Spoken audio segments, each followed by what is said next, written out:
వీరిపైన ప్రభావం ఉంది, చేతబడి ప్రభావం. మరియు ఈయన కేవలం కాళీమాత కృపతో ఇప్పుడు బ్రతికి ఉన్నారనుకోండి. కాళీమాత వీరిని కాపాడింది.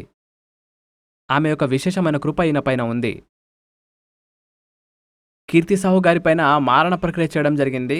అయితే వీరి తలపైన వీరి బొమ్మను తయారు చేసి ప్రయోగం చేశారు. దాని కారణంగా తలలో బ్లడ్ క్లాట్ అయింది. బ్లడ్ యొక్క క్లాట్ తయారైపోయింది. వీరిపైన కాళీమాత యొక్క కృప అనేది ఉంది. ఆ కారణంగా ఆయన బ్రతికిపోయారు. ఇంతకుముందు ఆయనకు పక్షవాతం లెఫ్ట్ సైడ్ వచ్చింది, తర్వాత రైట్ సైడ్లోకి వచ్చింది. చేతబడి చేసింది ఎవరో కాదు, చుట్టాలే. ఈర్ష్య కారణంగా వారు ఇలా చేయడం జరిగింది. అయితే దీని యొక్క ప్రభావం అనేది మెల్లమెల్లగా ఇప్పుడు కిడ్నీ వైపు వెళ్తుంది. చింతించకండి, తగ్గిపోతుందిలేండి. మాట్లాడడంలో కాస్త సమస్యగా ఉంది, నాలుక బరువుగా ఉంటుంది. వీరిపై చేతబడి అనేది 3 సార్లు చేయడం జరిగింది. అయితే జూన్లో 2019 జూన్లో చేయడం జరిగింది మొదటిసారి. తర్వాత రెండోసారి ఆగస్టులో చేయడం జరిగింది. మరొకసారి చేతబడి అనేది డిసెంబర్ నెలలో చేయడం జరిగింది. 3 సార్లు బొమ్మను తయారు చేయడం జరిగింది, ఈయన పైన ప్రయోగించడం జరిగింది. అయినప్పటికీ ఈయన బ్రతికి ఉన్నారంటే కాళీమాత యొక్క కృప ఉంది. సాక్షాత్తు కాళీమాతాయే వీరిని కాపాడింది.